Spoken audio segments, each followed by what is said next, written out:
مسئولیت و وظایف جامعه در برابر صدور حکم اعدام برای خواننده‌ای که جرمش اعتراض بود. توماج صالحی.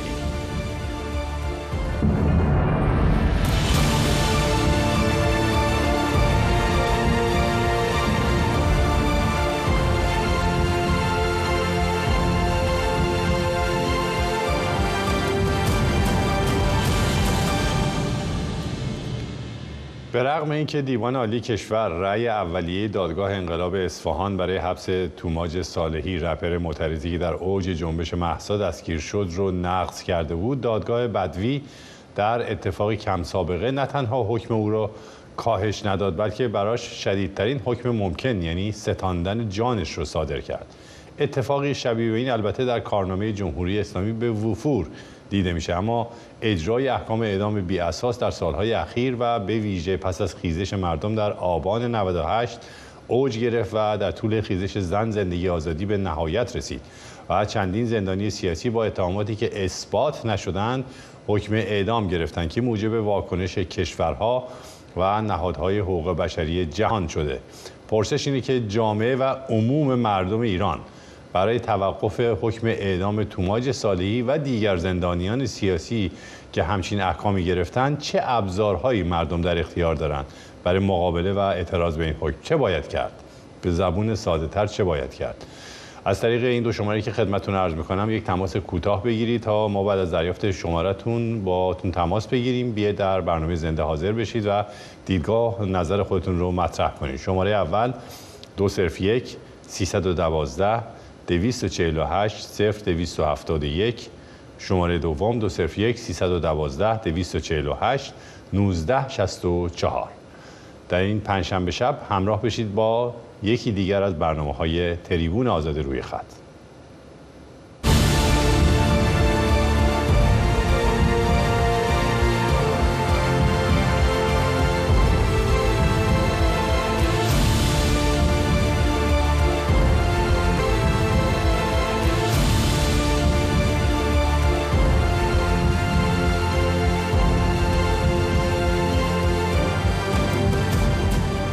درود بر شما بینندگان عزیز و ارجمند. خب موضوع برنامه رو خدمتتون عرض کردم. به هر حال خبری است که این روزها داغ شده. البته تحلیل‌هایی هم وجود داره. برخی میگن که یه همچین حکم عجیب و سنگینی رو برای توماج صالحی صادر کردن تا بقیه مسائل مشکلات تحت الشعاع قرار بگیره، همه برن به این سمت. ولی خب ما به عنوان رسانه و شما به عنوان یک شهروند مسئولیت پذیر چاره‌ای نداریم که این اعتراض رو انجام بدیم، چون جمهوری اسلامی میدونید تکلیفش رو مشخص کرده قبلا.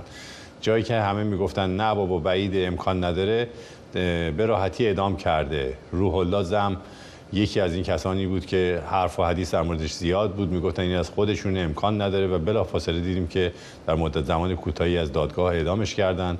یا نوید افکاری یا خیلی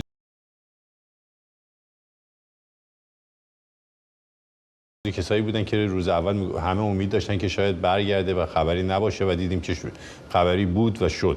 به هر حال حرف اینه که سوال اینه که عموم مردم، بطن اصلی جامعه ایران در مقابل یک همچین احکامی چه ابزارهایی در اختیار داره برای اعتراض؟ چه باید بکنن مردم؟ نظر و دیدگاه شما رو میشنویم. بریم سراغ خط‌های تلفن. از شب گذشته آقای محمد از زاهدان، البته چند روزه آقای محمد از زاهدان در نوبت اون نوبت بهشون نمیرسه. آقای محمد در خدمت شما هستیم و میشنویم صحبت شما رو. بفرمایید. درود بر شما جناب آقای شهرام و مردم فهیم ایران. ببینید، اول من در رابطه با سوره یونس آیه 99 که در خداوند حضرت محمد میگه که آیا من نمیتونستم تمام مردم دنیا رو به دین خودم دعوت بکنم به زور و استمرار؟ چرا میتونستم، ولی ای پیامبر تو میخواهی مردم را به دین خودت به زور و استمرار دعوت بکنی و این کار نادرست و صحیح نیست و از دست تو خارجه. خداوند به پیغمبر میگه چه برسه به خامنه ای. این از جواب آیه‌ای که گفتم. بعد میرسیم به صحبت‌های کارهایی که خامنه ای داره میکنه. خامنه ای شده از پیغمبر بالاتر، آمده میخواد دین رو جوری که خودش میخواد. این دین دینی نیست که تو داری انجام میدی.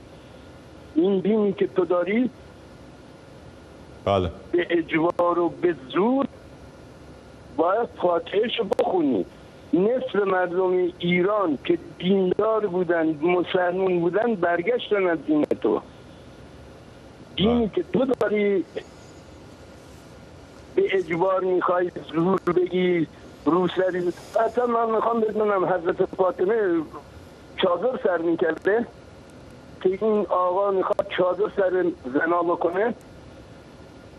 آخر من نمیدونم، همه وضعیت مملکت همین بود، چادر سر کردن. شما دارید اختلاف میکنید، مال مردم میخورید، بیت المال رو میبرید تو خارج، دارید صفا و کیس میکنید. بعد مردم آیت الله شما در آلمان و در انگلیس میرن بیماری خودشونو درمون میکنن، بعد میگن آقا بله آقای کرونا ممنونه. بله آقای محمد ممنونم، متشکرم. چند تا موضوع شد ولی دوستان دیگه رعایت کنن، جمع و جور مختصر راجع به یک موضوع ممنون میشم. آقای حسن در قم نوبت به شما رسیده، شما هم پشت خط مونده بودید و در برنامه پیشین نوبت بهتون نرسید. بفرمایید. درود بر شما. درود بر شما. من یه صحبت داشتم کوتاه 2 دقیقه با آقای خامنه‌ای، می‌خواستم در مورد اخباری که براشون میرسه بگم. ببینید ما یه کلیپی از آقای نتانیاهو اومد بیرون که حدود 20 سال پیش بهش میگفتش ایران 250,000 تا ماهواره داره، لازم نیست بریم جاسوس بازی در بیاریم و ما میتونیم با پخش کردن سبک زندگی آمریکایی مردم ایران رو تحریک کنیم که این خودش جنبش انقلاب بشه. تا الان فکر نمی‌کنم کسی فهمیده باشه که تاثیر اون کلیپ چی بود. اون دقیقاً فریب بود، چون نتانیاهو میدونست که مردم ایران رو با همچین حرفی زدن باعث جمهوری اسلامی محدود کنه، آزادی‌های اجتماعیشون رو بگیره. هیچ مردمی با دیدن زندگی سبک آمریکایی انقلاب نمی‌کنن، ولی جمهوری اسلامی رو فریب داد آقای نتانیاهو و جمهوری اسلامی شروع کرد به کندن مارک لباس‌ها، مدل موها رو کنترل کردن، پاچه شلوار کوتاه نباشه و ما این شکلی فریب خوردیم. ما رسانه بسیار مهمه. آقای خامنه‌ای شما نگاه کنید تحلیلگراتون کدومشون به عنوان فکت نمیگن او میگه، فلان فرمانده سابق سندکام میگه، رفرنس نمیتونه حرف نتانیاهو یا کابینش باشه. یعنی با رسانه‌شون فریبمون میدن، مثلا میگه وزیر آقای دفاع عوض شد، میگه داخلی عوض شد، دعوای 1 دقیقه شد. آقای شهرام اجازه بدید من گفتم بله، چیزی به شما نگفتم، گفتم بله. خواهش می‌کنم. بعد مثلا دعوای سوریه اسرائیل درست میکنن تو تل‌آویو، بنگویر بهش حمله میکنه، باور نکنید. مثلا یک کلیپ دیگه اومده یک دختر خانومی رفته با افسر موساد دوست شده، اومده عکس گرفته از دستگاه پاتریوت داده به ایرانی‌ها. اینها رو باور نکنید. آقای خامنه‌ای دوستان، مشاورین شما تمام فکتاشون حرفای اسرائیلی‌ها و کانال اوناست. ممنونم آقای حسن از قم، خیلی متشکرم. فقط یه مسئله جالبی که وجود دیدگاه آقای حسن به حال مطرح میکنن، این حقو دارن، ولی تقلیل دادن این ماجراهای برخورد حکومت با مردم و حجاب و لباس و این داستانها به نتانیاهو، اونم که یه دونه ویدیو که اصلا نمیدونم مثلا هم چیزی من ندیدم صحت داره، فرضاً بگیریم که صحت داره، خیلی کار جالب و عجیبیه که آقای حسن از پسش بر اومدن. چون ما میدونیم این حکومت، یعنی آقای حسن ممکنه جوان باشه یادش نیاد، ندونه که این حکومت در سالهای اول انقلاب چه به معنای واقعی در خیابان‌ها چه جنایت‌هایی میکرد.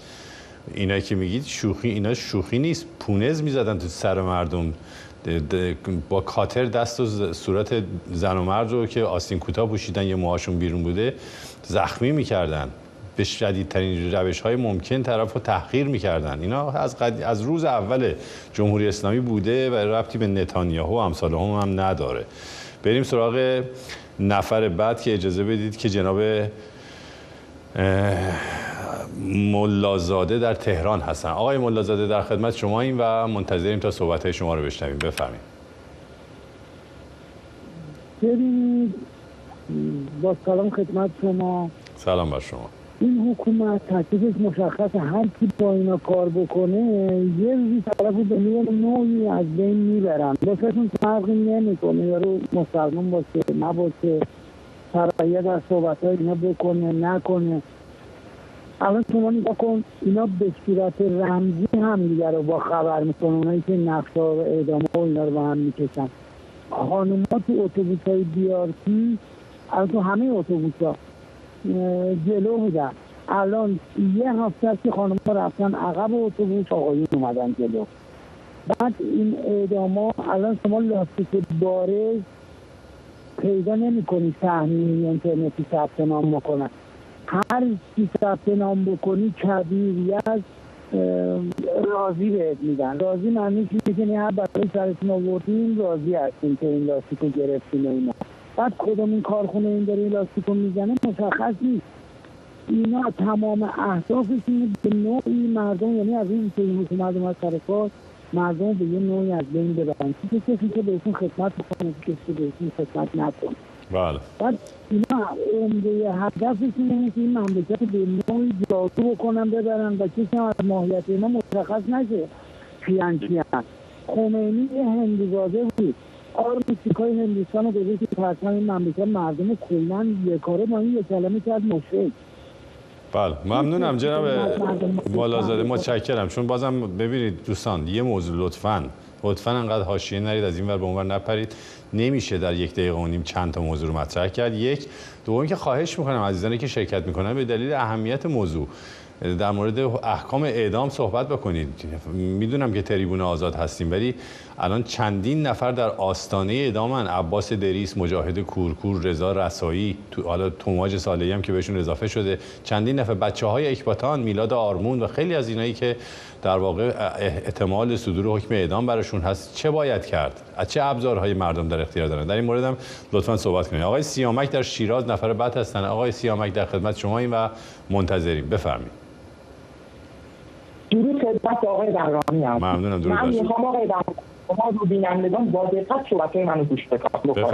آقای بهرانی من هم شیرازم. خب امروز برای کاری به شهر کازرون رفتم. خب شهر کازرون میلیون 100,000 نفر جمعیت داره. خب دم زور دم اذان بود. خب من پیش خودم گفتم برم تو این مساجد رو نگاه کنم ببینم چند نفر اومدن نماز بخونن. زور و اذانم میگفت شاید باورتون نشه من 6 تا 7 تا مسجد رفتم، تو هر مسجد شاید 1 نفر یا 2 نفر بود. قسم میخورم اگه بخوام بیرون بدم. خب بعد همشون هم پیرمرد بودن. آقای بهرامی شما تو شهر کازرون یه دختر جوان در 80 و 70 و 90 پیدا نمی‌کنید که چادر داشته باشه. 99% دخترها موهاشون بازه. میخوام بگم آقای خامنه‌ای ما تکلیف ماهایی که به دین اسلام اعتقاد نداریم چیه؟ جناب آقای حسن از قم که میگی پوشش اختیاری مربوط آمریکا و غرب. عزیزم من مسلمان نیستم. میخوام پوشش اختیاری داشته باشم. اون موقع که در ترک و هخامنشیان پوشش اختیاری داشت، زنها موهاشون باز بود، خب اصلا غرب آمریکایی وجود نداشت. مشکل شما اینه که میگید اکثریت رو قبول نداره. اگه میگید دروغ میگن دارید مساجد رو نگاه کنید. اصلا مساجد واقعا تعطیل شده. من تو شهر کازرون از 5 تا مسجد دیدن کردم، شاید زمان تو کل این مساجد 10 نفر هم نبودن. اون 10 نفر هم همش پیرمرد 70-80 ساله. خب این عزیز. دوم خدمت این توماج صالح. آقای بهرانی عزیز این جمهوری اسلامی دست در نمیداره، کل جوانامون رو اعدام میکنه. خب مردم ایران اگه غیرت دارن، اگه شرف دارن، تو تاریخ نشون داده که مردم ایران هیچ کسی باز نمیدن. خب هیچ حکومتی باز ندادن. اگه بلایی سر توماج آوردن مردم باید ایران رو میلیونی بکنن. کل ایران تهران، اصفهان، مشهد، شیراز باید ببینن تو خیابون به این حکومت نشون بدن که خامنه‌ای تو حق مردم ایران نمیشی. ما مردم نه خودت رو میخوای نه دینت رو. من مسلمان نیستم، من آزادی میخوام. ممنونم جناب سیامک، طولانی شد. نه عادت دیگه بگذاریم. آقای سیامک عزیز چند تا موضوع رو مطرح کردن. اجازه بدید یه خط دیگه بگیرم بعد بریم سراغ فایل‌های صوتی و تصویری که نفر بعد جناب کسری در تبریز هستن. از ایشون هم خواهش میکنم کوتاه صحبت کنن. آقای کسری بفرمایید. ممنون. درود بر شما. بفرمایید. زنده باشید. جناب بهرانی جان چرا باید شادی و سرزندگی و زیبایی جای خودشو با غم و گریه و زاری و سیاهی بده؟ اصلا این چه معنایی داره؟ این فرهنگ هیچ سنخیت و مملکت ما نداره. چرا باید آزادی جای خودشو به زندان بده؟ چرا باید بی‌سوادان و متعصب جای اندیشمندان رو بگیرن؟ چرا باید معترضی فقط به دلیل اعتراضش به ظلم اعدام بشه؟ مثل عزیزان ما، مثل هموطنان. ببینید جناب بهرام‌جان، من خیلی کوتاه عرض می‌کنم. قانون نوشته میشه برای قانون نوشته میشه، اجرا میشه، نظارت میشه تا آرامش و آسایش و رفاه و عدالت برقرار بشه. اگه به غیر این باشه بی‌عدالتی محضه. من در مورد سوال محترم شما که این سوالو فرمودین در رابطه با اعدام که راه حلش چیه؟ ببینید هیچ راه حلی من ایرانی که توی ایران دارم زندگی میکنم، هیچ راه حلی جز این مسئله که عرض میکنم به ذهن من دیگه خطور نمیکنه. من به صراحت عرض میکنم بدون کوچکترین ترس و کوتاهی در این راه و آرمانم اعلام میکنم تمامی ارگان‌های این حکومت از خود خامنه‌ای گرفته تا مجلس، وزارتخانه ها، تا همگی بدون کوچکترین شک و شبهه‌ای فاسدند و تبهکار که اینو مطمئن باشن که به زباله‌دان راهی خواهند شد. در این شک نکنم. تنها چیزی که به ذهن من میرسه اینه هر کاری کردن اینها با خودشون و خانواده‌هاشون خواهیم کرد. اگر شکنجه کردن شکنجه میکنیم، اگر کور کردن کورشون میکنیم، اگر اعدام کردن اعدام میکنیم. این نظر شخصی. ممنونم، متشکرم. اتفاقا حالا تو این متشکرم فایل‌های صوتی و تصویری که می‌خوایم پخش کنیم، توی یکی از فایل‌های صوتی خیلی نظرش شبیه به آقای کسرایی نشون میده که جامعه یه خشم در واقع فزاینده و متفاوتی رو داره تجربه میکنه. ببینیم چند تا فایل صوتی و تصویری با هم برگردیم. توماج صالحی فریاد ایرانی تحت ستم و فرزند آزادی ایران است. شما هیچ غلطی نمیتوانید بکنید. حکم اعدام توماج صالحی فرزند ایرانی تحت ستم نشانه هراس خامنه‌ای و دست و پا زدن او از قیام مردم ایران است. قول توماج هیچ کس نمیتونه جلوی اتحاد مردم بایسته. کسی نمیتونه ما رو شکست بده. طول میکشه ولی این پایانشونه. توماج باید آزاد بشه. اعدام توماج اعدام آزادی بیان است. اعدام انسانیت است. توماج را آزاد کنید. توماج خط قرمز ماست. هموطن بیدار شو، نفر بعدی تویی. توماج صالحی فریاد ایرانی تحت ستم و فرزند آزادی ایران است و شما هیچ غلطی نمیتوانید بکنید. توماج صالحی به هیچ عنوان نباید اعدام گردد. ایرانی به پا خیز. آقای خامنه‌ای، تا کنون از خود پرسیده ای که کدام معترض به اندازه تو جنایت کرده؟ کدام معترض به اندازه تو دروغ گفته؟ کدام معترض به اندازه تو دزدی کرده؟ کدام معترض باعث نقص عضو مظلومی شده؟ کدام معترض به اندازه تو شکنجه و زندان اعدام انسانها رو مرتکب شده؟ ای بی صفت، ای پستر از سرگین هوک. سلام. یه دوست مثلا مذهبی داشتم که مداوم وام میگرفت تا قرض وام قبلیش رو پاس کنه. روش جمهوری اسلامی هم همینطوره. مداوم با ایجاد تنش داخلی و خارجی سعی در به حاشیه بردن تنش‌های قبلی داره. اطلاع رسانی‌های مجازی، وحدت کلمه و همبستگی‌های داخلی و خارجی در محکوم کردن این اتفاق و بیان و محکوم کردن تنش‌های قبلی میتواند موثر باشد. علیه فراموشی. امروز یا فردا شیپور انقلاب علیه آخوندی است. میلیون‌ها معترض را در سرتاسر ایران راهی خیابان‌ها خواهد کرد و استبداد دینی همچون موم آب خواهد شد و از بین خواهد رفت. آخوندیسم تبهکار نمی‌داند که همین اتفاقات زمینه خیزش بزرگتر از زن زندگی آزادی را فراهم خواهد کرد. پاینده ایران. با سلام. واقعا آرزو به دل ما مونده صبح که از خواب بیدار میشیم خبرهای بد نشنویم. همش اعدام، کشتار، شکنجه، جنگ، تورم. واقعا به چیه این نظامی که شما مسئولین درست کردید باید دلخوش باشیم؟ آخه شماها مگه خدایین که جون آدم رو میگیرین؟ به نظر من باید اعتصاب سراسری کرد. همه ما باید یک قدم از خونه هامون بیایم بیرون. وقتی با انبوه جمعیت مواجه میشن عقب نشینی میکنن. مثل سال 401 که آقای اژه‌ای از ترس سقوط گفت معترضان بیان باهاشون مذاکره کنیم. دیکتاتور توماج صدای یک ملته، توماج صدای انقلاب زن، زندگی، آزادیه، توماج صدای درد و رنج‌های ما مردم ستم دیده ایرانه، توماج صدای فقر برگرفته از کشور ثروتمند ایرانه، توماج صدای درد قلب ما از ستم به زنان ایرانه، توماج صدای نسل سوخته‌ایه که حقشان را فریاد میزنن. خوب بود میفهمیدی اگر تو یک انسان بودی این رو بدون رژیم جمهوری اسلامی نمیتونی صدای توماج را خاموش کنی، چون توماج یک ایرانه. خب میریم سراغ اول اینو بگم که خیلی فایل‌های صوتی و تصویری برای برنامه امروز زیاد بود. عذرخواهی میکنم از اگر نشد پخش بکنیم، امیدوارم فردا شب بتونیم اونها رو پخش کنیم. آقای هوشمند در کرمانشاه، زمان محدود است، شما میخوام که کوتاه و مختصر نظر خودتون رو بفرمایید. درود بر آقای برنامه خوشتیپ و خوش اخلاق. بزرگواری، ممنونم محبت شما. برم سر اصل قضیه. ما توی این مملکت همه کارامون برعکس ساختار گم کردیم. اینها یک جماعت انگلیسی هستن. الان انگلیس داره هدایتشون میکنه و الان یک مشت آخونده که بیشتر از یک منبری شخص اداره نکرده چطور میتونه یک کشور اداره بکنه؟ اونم مدت 45 سال. البته اداره کردن نیستینه که به قول معروف هر نرقمه اگه بخواد ایجو بکنه بهتر از این میکنه، ولی اینها اصلا کاری به این کارا ندارن. یعنی فقط اومدن خراب بکنن و به باد بدن، هم میخورن و هم به باد میدن و هم خراب میکنن. الان سفارت پاسداران رو چرا انگلیس نمیدید به حساب قبول نداره برای به عنوان تروریست؟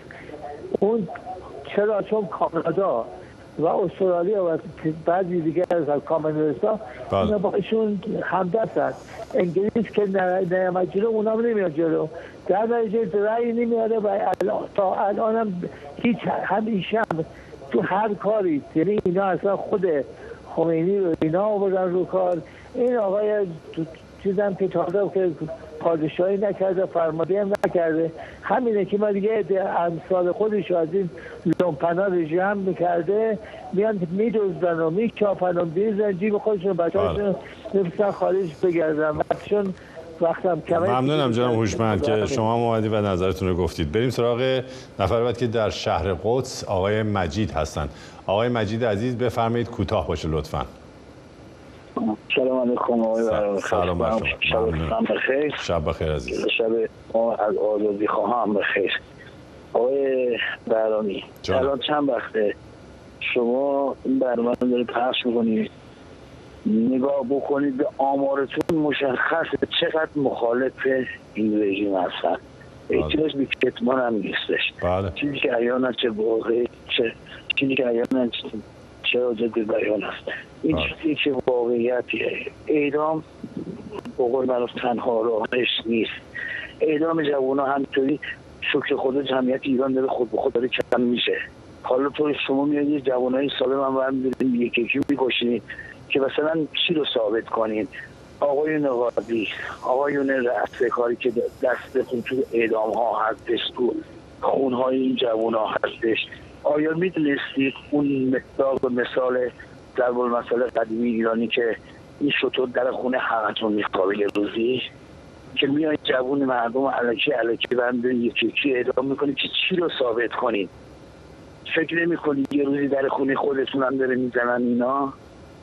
بله. همین راحتی نیست آقای بهرامی. وقتی که شما میرید رهبر کشوری که میاد حمایت میکنه از اعدام یا دنبال اعدام هستش، این راهش نیست آقای خامنه ای. شاه اینقدر مرد بود گفتن نمیخوایم مد رفت، ولی تو اینقدر شهامت نداری که بزنی بری. چرا؟ چون فقط دستت به خون این و اون آلوده هستش. بله. این اون ابدیتی که خودتون رو قبول دارید، تو اون ابدیت باید جوابگو باشید، نه اون ابدیتی که ما قبول دارید. خیلی متشکرم. ممنونم آقای مجید عزیز، سپاسگزار از شما. بریم سراغ نفر بعد که در صومعه سرا جناب رسول هستند. آقای رسول در خدمت شما هم هستیم، شما هم لطف کنید و محبت کنید کوتاه صحبت کنید. سلام آقای برنامه. سلام. ممنونم جناب رسول.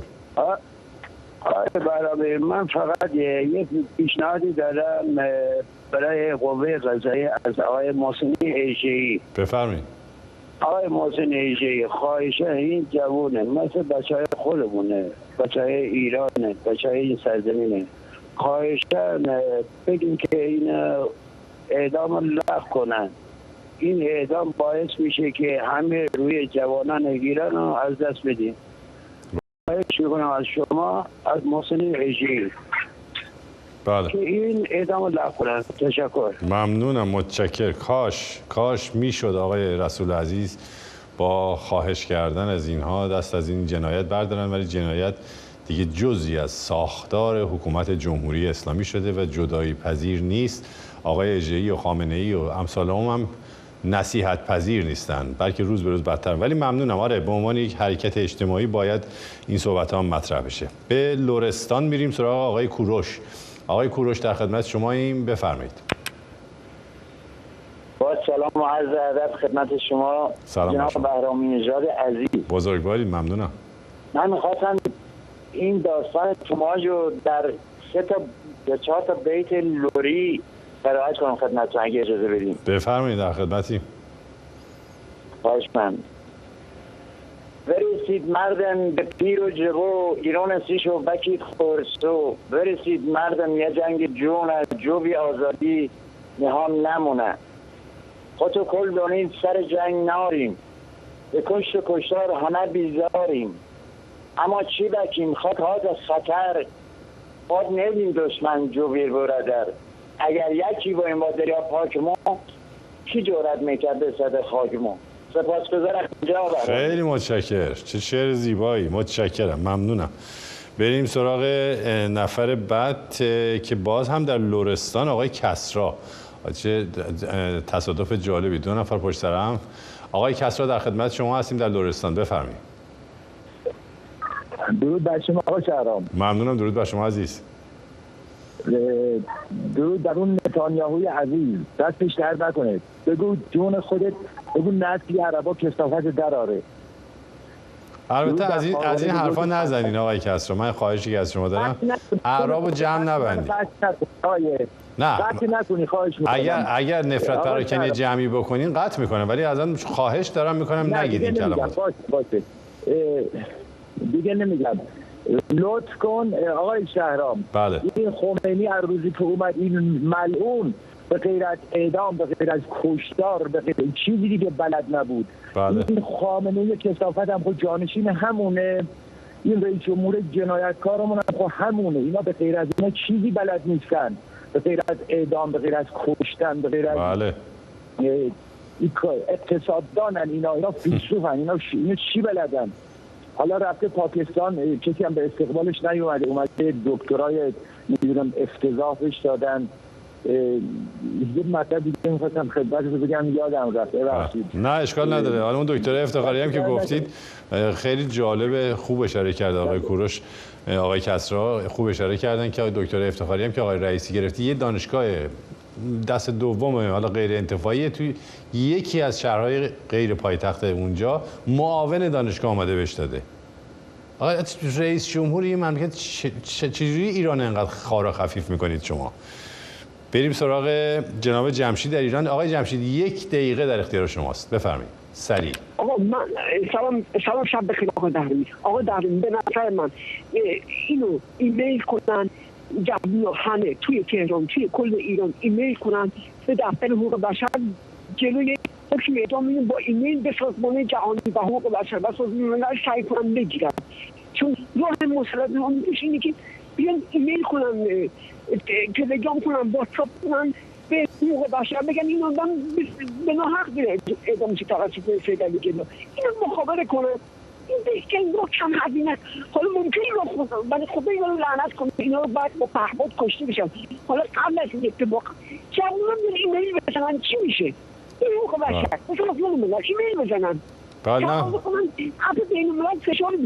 بله، به عنوان پیشنهاد رفتار مدنی به نظر منم خیلی خوبه این کار انجام میشه. البته که ممنون از شما آقای جمشید. هم دولت‌های غربی، هم دولت آمریکا و نهادهای حقوق بشر همه کاملا مطلعن که داستان از چه قراره.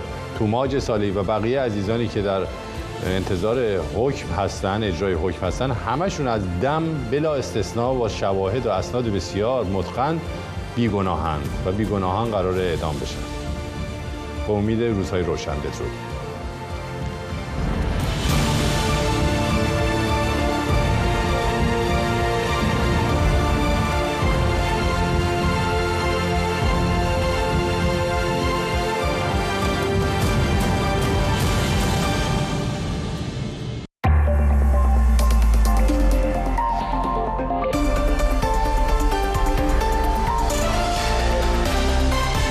صدای آمریکا